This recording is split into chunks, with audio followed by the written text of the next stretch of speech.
پاکستان میں جو شیعہ ہیں یہ ان کو ہم کافر نہیں کہتے، مسلمان ہیں، ہمارے بھائی ہیں، پاکستان بنانے میں ہمارے ساتھ شریک تھے۔ انہوں نے ووٹ پاکستان کے حق میں دیا تھا، اور جتنے جہاد پاکستان میں بھارت کے خلاف ہوئے، قادیانیوں کو غیر مسلم اقلیت قرار دینے میں سنی اور شیعہ دونوں برابر شریک تھے۔ وہ نمازیں بھی پڑھتے ہیں، دشمنان اسلام اس کی اس کوشش میں رہتے ہیں کہ شیعہ سنی فسادات ہو جائیں۔ ضیاء اللہ صاحب کے زمانے میں اسلام کا کام بڑی تیزی سے بڑا اچھا شروع کیا، لیکن انہوں نے شیعہ سنی جھگڑے شروع کر دیے، اس میں غیر مسلم ممالک بھی شریک ہو گئے اور انہوں نے پورے ملک میں فسادات پھیلا دیے، شیعہ سنی فسادات ہو گئے۔ اس سے بچیں، مسلمانوں میں پھوٹ ڈالنا حرام ہے اور مسلمانوں میں لڑائی کرنا سخت گناہ ہے، اس سے بچنے کا اہتمام کریں۔ الحمدللہ رب العالمین والصلاة والسلام علی سید الانبیاء والمرسلین وعلی آلہ واصحابہ اجمعین الی یوم الدین۔ الحمدللہ آج 20 نومبر 2022 کو سنڈے کے دن ہمارا یہ پبلک سیشن نمبر 69 منعقد ہونے جا رہا ہے انشاءاللہ تعالی۔ آپ کے سوالات یہ پرچوں کی شکل میں میرے پاس ریئل ٹائم آ چکے ہیں، لیکن انہیں ڈسکس کرنے سے پہلے دو ایسی شخصیات ہیں کہ جن کی ڈیتھ اسی ویک میں ہوئی۔ اس میں ایک تو ہمارے ساجد حسین بٹ صاحب رحمہ اللہ تعالی، جو ہماری اکیڈمی کی ساری سیکیورٹی کو دیکھتے تھے۔ 46 ایئرز کی ایج میں ان کی ڈیتھ ہوئی۔ اللہ تعالیٰ ان کی مغفرت کرے، انہیں نیک کاموں کا اجر عطا فرمائے، ان کی برائیوں سے درگزر فرمائے، اور ان کے لواحقین کو صبر اور اس صبر پر اجر عظیم عطا فرمائے۔ انا للہ و انا الیہ راجعون، اللہم اجرنی فی مصیبتی و اخلف لی خیرا منہا۔ اب ظاہر ہے کہ اس ٹاپک کو بار بار ڈسکس کرنا میرے لیے تو بہت زیادہ تکلیف دہ ہے۔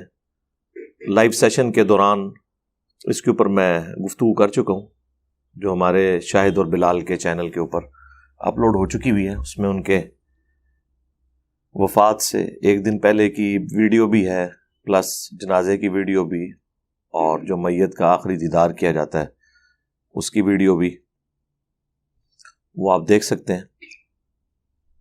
اور دوسرا، مفتی تقی عثمانی صاحب حفظہ اللہ تعالیٰ کے بڑے بھائی بھی فوت ہوئے ہیں، مفتی رفیع عثمانی صاحب رحمہ اللہ تعالیٰ۔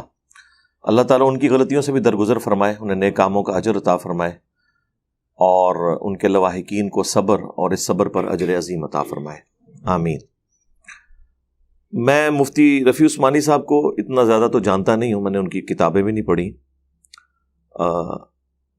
چونکہ مفتی تقی عثمانی صاحب ایک ڈومیننٹ پرسنالٹی ہوئے ہیں، اس وجہ سے ان کے جو بڑے بھائی تھے ان کی شخصیت اس طرح عوامی سطح کے اوپر زیادہ نمایاں نہیں ہو سکی۔ لیکن یہ حقیقت بات ہے کہ اتحاد امت کے حوالے سے ان کا جو کانسیپٹ ہے وہ بڑا کلیئر تھا۔ ان کی چند ایک ویڈیوز میں نے چھوٹے چھوٹے کلپس آج نہیں، آج سے تقریباً 2-3 سال پہلے دیکھے تھے، جس میں وہ اتحاد امت کے اوپر بات کر رہے تھے، اور میں نے تو یعنی وہ پہلا ڈکلیئرڈ دیوبندی عالم دیکھا ہے کہ جو ویڈیو میں یہ کہہ رہا ہے کہ شیعہ بھی مسلمان ہے، ورنہ یہ بات جو بھی کرتا ہے اسے دیوبند کی اپنی جو نان اسٹیٹ ایکٹر جماعتیں ہیں ان سے کفر کے فتوے سننے کو ملتے ہیں، دھمکیاں سننے کو ملتی ہیں، اور بارہا مختلف ویڈیوز میں انہوں نے اتحاد امت کے حوالے سے بات کی ہے، اور یہ ان کا موقف تھا کہ ہمیں سنی اور شیعہ کی تفریق سے بلند ہو کر مسلمان کہلانا چاہیے، باقی جس کا جو نظریہ ہے وہ رکھے، ہم سب کو مسلمان سمجھتے ہیں۔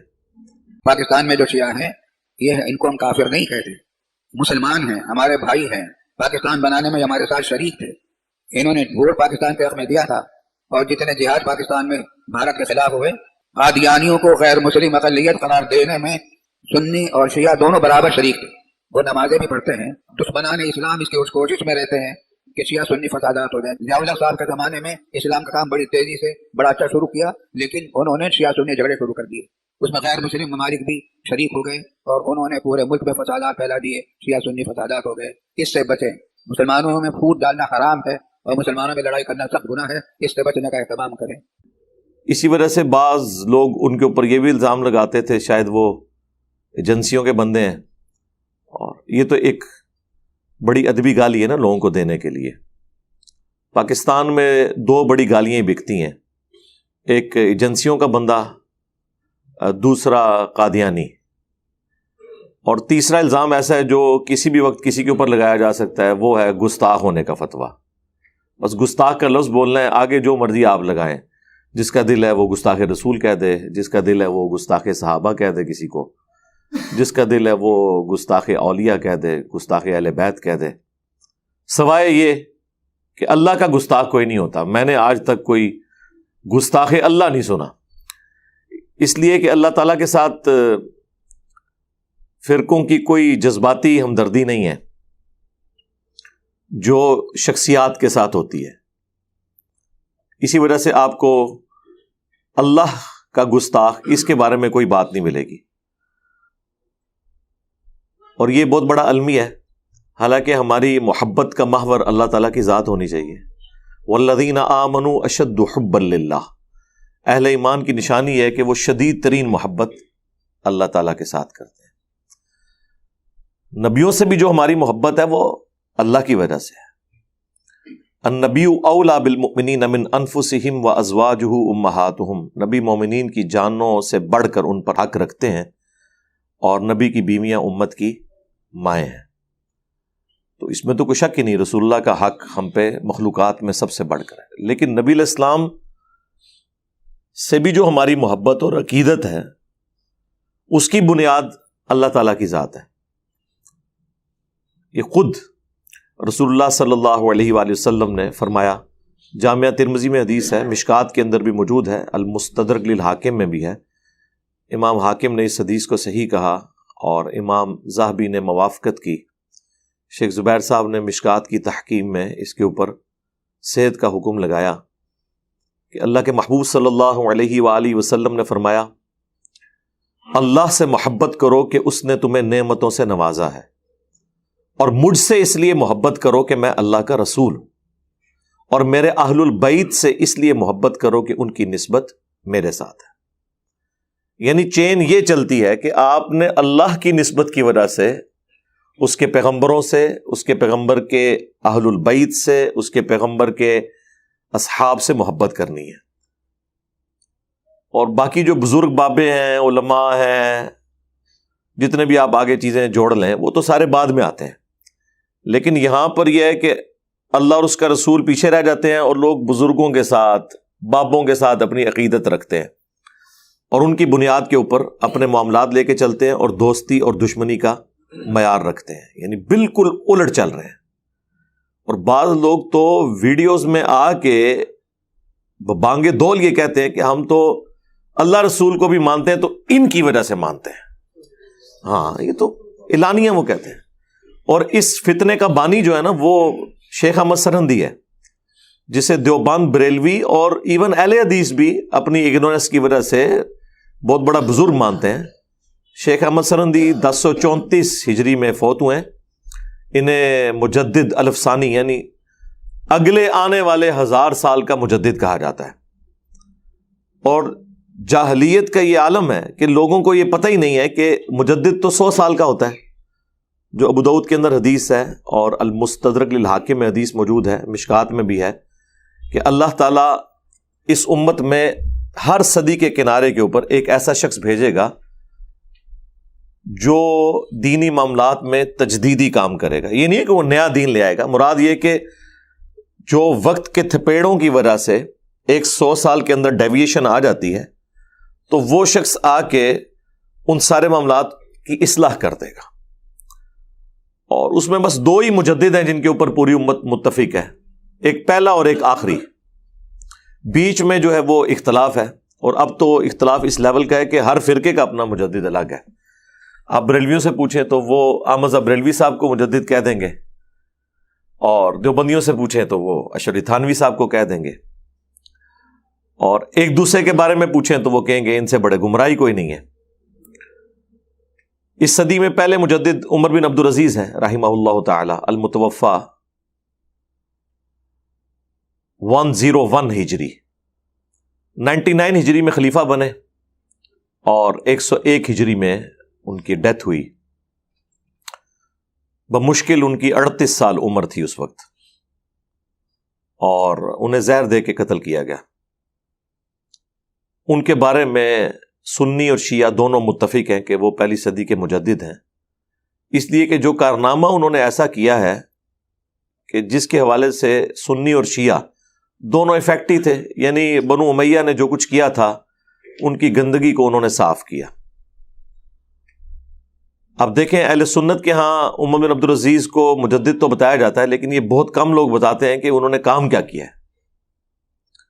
کام انہوں نے یہی کیا ہے کہ 60 سال سے جو ممبروں پر مولا علی علیہ السلام پر لعنت ہو رہی تھی، اہل البیت کے ساتھ ظلم ہو رہا تھا، اور بنو امیہ نے مال کے اعتبار سے، زمینوں کے اعتبار سے باقی امت کا استحصال کیا تھا، وہ انہوں نے سب کچھ ریورس کیا. ایون انہوں نے اپنی جو بیوی تھی اس کے بھی سارے زیورات بیت المال میں جمع کروائے، کیونکہ وہ بیٹی تھی عبد الملک بن مروان کی، جو مروان کا بیٹا تھا. مروان بھی آپ کو پتا ہے حکمران بنا بنو امیہ کا، پھر اس کے بعد اس کا بیٹا عبد الملک بن مروان، اور پھر عبد الملک بن مروان کے 4 بیٹے جو ہیں وہ بنو امیہ کے حکمران بنے ہیں. اور یہ 4 بیٹوں کی سسٹر تھی ان کی بیوی فاطمہ اس کا نام تھا، شاید کوئی نام کی کوئی برکت تھی، وہ بھی بڑی نیک عورت تھی، فاطمہ بنت عبد الملک.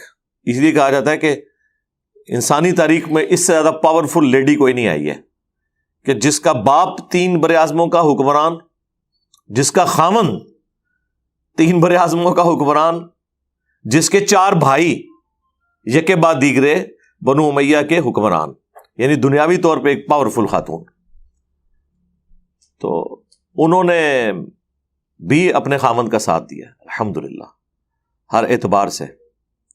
بہرحال یہ پہلے مجدد اور آخری مجدد سیدنا امام محمد بن عبداللہ المہدی جنہوں نے ابھی آنا ہے، بس یہ 2 مجدد ہیں جن کے اوپر متفق ہے. باقی تو ہر فرقے کے اور تمام بزرگوں کے جو کلٹ بنے ہوئے ہیں ان کے اپنے اپنے مجددین ہیں. تو بات میں یہاں سے شروع کی تھی کہ سنی شیعہ اختلاف کے حوالے سے جو ایک بڑی دراڑ ہے، اس میں بہت کم لوگ ہیں جنہوں نے حوصلہ کیا ہے کہ وہ اتحاد امت کے اوپر بات کریں. ان میں سے ایک مفتی رفیع عثمانی صاحب بھی تھے رحمہ اللہ تعالی، اور شیخ احمد سرندی کی بات بیچ میں ہی رہ گئی.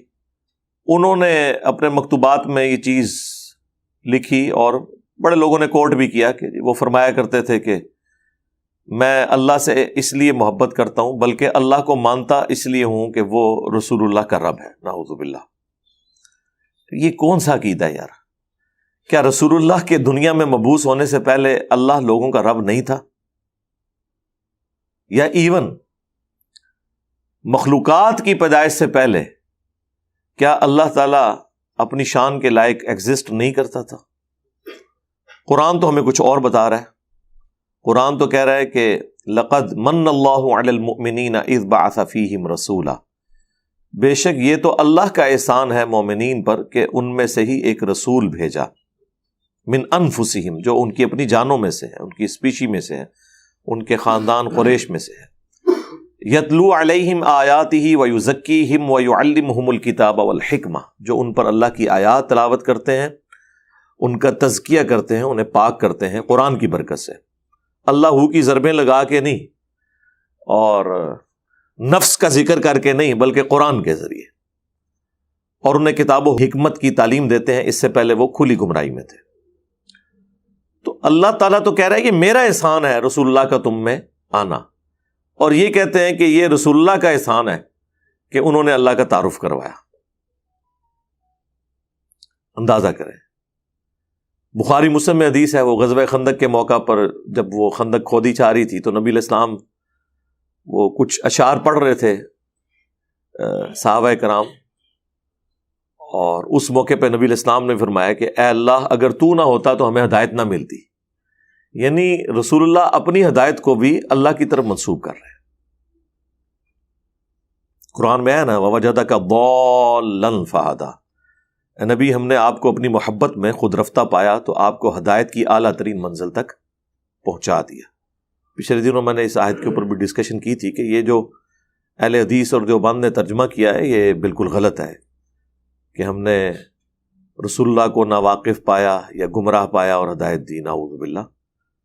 یہاں ضال کا معنی ہے کسی کی محبت میں ڈوب کر اسے تلاش کرنا۔ ان ابانا لفی ضلال مبین، جس طرح یوسف علیہ السلام کے بھائیوں نے کہا تھا کہ بے شک ہمارے ابا جو ہیں وہ تو ڈوب چکے ہیں یوسف کی محبت کے اندر۔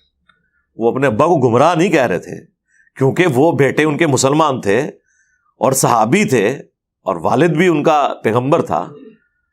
کوئی عام پیغمبر کا ماننے والا صحابی وہ یہ نہیں کہہ سکتا کہ میرا پیغمبر جو ہے وہ گمراہ ہو چکا ہے۔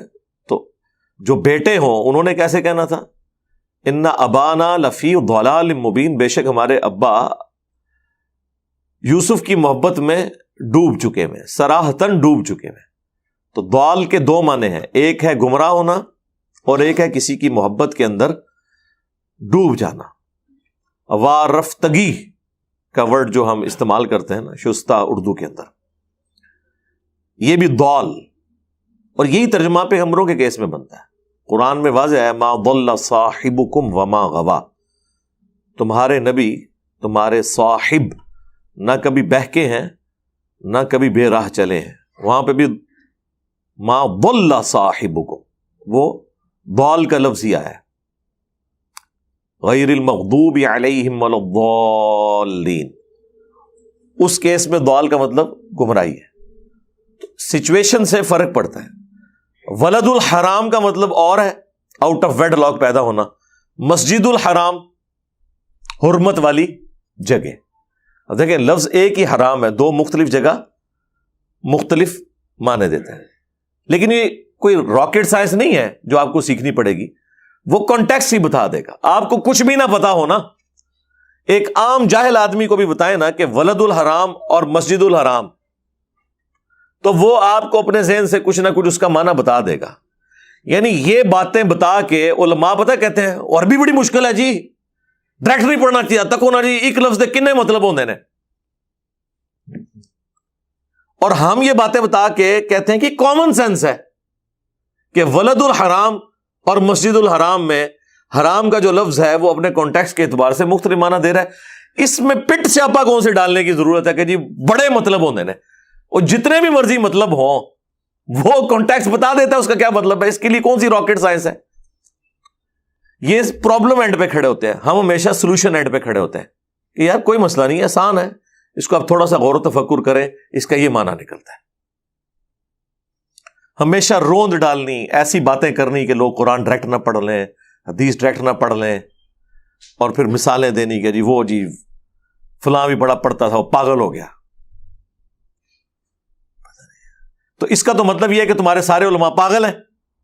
جن جن کو مفتی اعظم ڈکلیئر کیا ہوا ہے ان کو کہا کرو پاگل اعظم، کیونکہ تم خود کہتے ہو سب سے زیادہ پڑھے لکھے لوگ یہ ہیں، ٹھیک ہے، تو پھر پاگل اعظم ان کا نام رکھو نا۔ اگر تم یہ کہتے ہو کہ علم حاصل کر کے لوگ پاگل ہو جاتے ہیں، تو یہ بڑے پاگل جو ہمارے اوپر بٹھائے ہوئے ہیں تم لوگوں نے، تو ان کو پاگل کہا کرو۔ وہ دوسروں کے لیے اس طرح کے الفاظ استعمال کریں گے اور علم کی تحقیر کریں گے، علم کو نیچا دکھانے کی کوشش کریں گے، تذلیل کریں گے، اور بیسیکلی اپنے لیے ذلت کما رہے ہوتے ہیں۔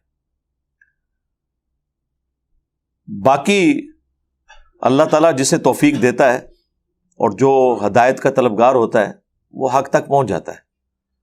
میں تو اس حوالے سے بالکل کلیئر ہوں، اللہ تبارک و تعالیٰ کسی کو بے آسرا نہیں چھوڑتا، بشرطے کہ آپ کی نیت ہو کہ آپ نے حق حاصل کرنا ہے۔ یہ پہلی اور آخری شرط یہ ہے، ایک ہی شرط ہے کہ آپ سچائی کو پسند کرتے ہیں، جب دل گواہی دیتا ہے تو اسے قبول کرتے ہیں۔ اور اگر آپ کے اندر یہ خاصیت نہیں ہے، ویسے تو ہر انسان میں یہ ہے، آپ نے جان بوجھ کے اسے دفنا دیا ہے، تو سرکار پھر آپ رسول اللہ کا زمانہ پا کر بھی ابو جہل ہی رہیں گے۔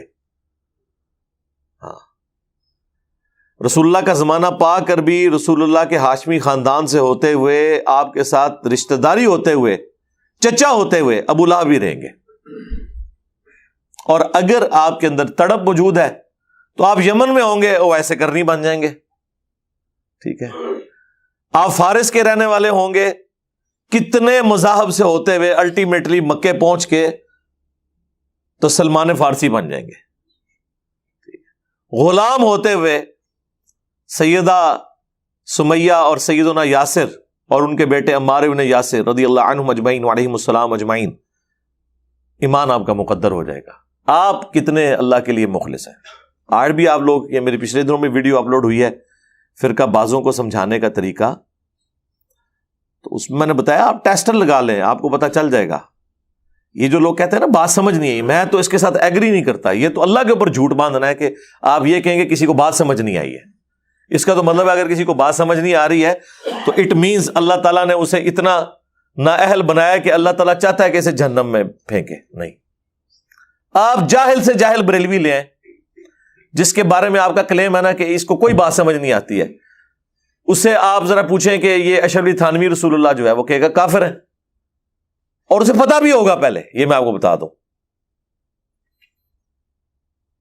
اور ساتھ ہی چشتی رسول اللہ کا پوچھیں تو اس کے دماغ میں یہ بات خود بخود اس کے ڈیٹے میں سے آ جائے گی کہ تو یہ ہمارے پیچھے آنے لگا ہے. تو آپ کہہ رہے ہیں بونگے ہیں, پاگل ہے, تو کہے گا جی یہ تو منو کو پتہ ہی نہیں لکھیا بھی ہے کہ نہیں, تو ایوی کر. اچھا اس ساری تو دوسرا لکھیا پڑھا سی خود اشرف علی رسول اللہ. ہمارے وہ اسٹوڈنٹس کے ماں باپ ان کو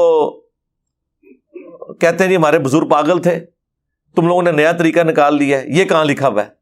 تو میں اپنے اسٹوڈنٹ سے کہتا ہوں کہ پہلے اپنے ماں باپ سے پوچھو نا کہ تم جس دین کے اوپر چل رہے ہو یہ کہیں لکھا ہوا پڑھا تھا؟ اپنا تو بغیر لکھے ہوئے پڑھ کے ہی عمل کر رہے ہو نسل در نسل, اور ہم سے کہہ رہے ہو لکھا ہوا دکھاؤ. چلو ہم دکھا بھی دیتے ہیں, ہم تو دکھا دیں گے, اور تمہارے پاس قیامت تک ٹائم ہے, تم دکھا نہیں سکو گے. پھر کیا نکلے گا اس میں سے؟ اس کے بعد یہ نکلے گا دشمنی, غصہ, دل کا غم. اس کا تو کوئی علاج نہیں ہے. وہ تو علماء یہود میں بھی اللہ نے کہا کہ ان کے جو سینے ہیں نا وہ یہ زبان سے بولتے ہیں, اس سے زیادہ ان کے سینوں کے اندر غم ہے اس بات کا کہ یہ پیغمبر جو ہے وہ بنو اسماعیل میں کیوں آ گئے ہیں, بنو اسرائیل کو چھوڑ کے. تو دل کے غم کا تو کوئی علاج نہیں ہے. اگر کسی کو یہ غم لگ گیا نا کہ میرا فرقہ کو غلط نکل آیا, تو بجائے اس کے اوپر رونا رونے کے اللہ کا شکر ادا کریں کہ وہ فرقہ غلط نکلا, اس کے باوجود اللہ تعالیٰ نے مجھے اس میں سے بچا لیا. اس چیز کی خوشی آپ کے اس غم پر بھاری ہونی چاہیے, بجائے یہ کہ آپ روگ لگا کے بیٹھ جائیں. یہ اکثر لوگ یہی روگ لگا کے بیٹھے ہوئے, ابا جی بھی ساڈے دا مطلب ہے وہ تے تہجد گزار سن. صرف تہاڈا ہی ابا تہجد گزار سی؟ دیوبندیوں کے ابے تہجد گزار نہیں ہے, شیعہ کے ابے تہجد گزار نہیں ہے, قادیانیوں کے ابے تہجد گزار نہیں ہے, تو بریلویوں کے ابے بھی اگر تہجد گزار ہیں تو اس سے کیا فرق پڑا؟ کیا یہ کرائٹیریا ہے؟ کرائٹیریا ہے علم, قرآن و سنت کے دلائل کی روشنی میں چیزوں کو ماننا.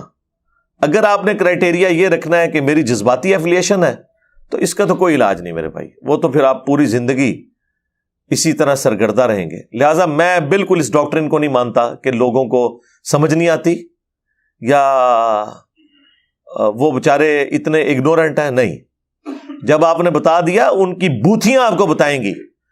وہ جو مکاری اپنے چہرے سے کر رہے ہوں گے نا, وہ آپ کو مکاری بتا رہی ہوگی کہ اس کو سمجھ آ گیا ہوا ہے, صرف یہ ٹیک چالیاں کر رہا ہے, چاہے وہ آپ کا ابا ہو یا آپ کا دوست ہو. اس کی مکاری آپ کو نظر آئے گی کہ یہ مکاری کر رہا ہے اس وقت, تو وہ مکاری اپنے ساتھ ہی کر رہا ہے. ہماری بلا سے پوری دنیا جہنم میں چلی جائے, کسی کے جہنم میں جانے سے مجھے کیا فرق پڑتا ہے؟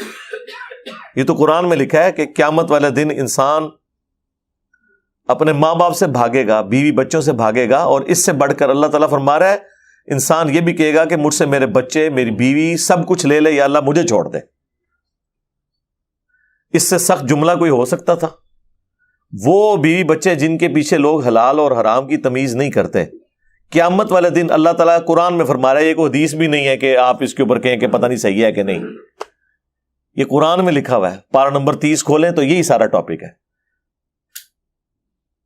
سورہ عبس کے اندر اینڈ پہ اللہ تعالیٰ فرما رہا ہے کہ وہ اپنے تمام رشتہ دار قربان کرنے کے لیے تیار ہو جائے گا, بیوی بچے دے کے کہے گا کہ یا اللہ مجھے چھوڑ دے. تو یہی بات اگر میں دنیا میں کروں کہ بھاڑ میں گئے ماں باپ, بیوی بچے, رشتہ دار, ہر شخص کو پہلے اپنی آخرت کی فکر کرنی چاہیے. تو اس کے اوپر برا ماننے والی کون سی بات ہے؟ اور اگر کوئی برا مان رہا ہے نا تو یہ وہی بندہ ہوگا جو قیامت والے دن انہی بیوی بچوں کو اللہ تعالیٰ کو فدیے کے طور پر دے کے کہہ رہا ہوگا مجھے چھوڑ دے. لہٰذا اس کے بیوی بچے بھی اس سے ہوشیار رہیں کہ اس نے تو تمہیں بیچ کے اپنی جنت پکی کرنی ہے. بھاڑ میں گیا تمہارا ابا، خاوند گیا بھاڑ میں، بچے گئے بھاڑ میں. تم قرآن و سنت کو دیکھو اور اس کے اوپر عمل کرو، ورنہ قیامت والے دن انہی رشتہ داروں نے تمہیں اللہ تعالیٰ کے سامنے پیش کرنا ہے قربانی کا بکرا بنا کے. تو بہتر نہیں ہے کہ آپ اس دن آنے سے پہلے ہی اپنی آخرت کی تیاری کر لیں اور اس شخص کے ساتھ اپنی نسبت مضبوط کر لیں جس کی قبر مدینے میں ہے صلی اللہ علیہ وآلہ وسلم. میرے نبی سا ہے ہی کوئی نہیں، تیرے بابے تھے شے ہی کوئی نہیں. ہاں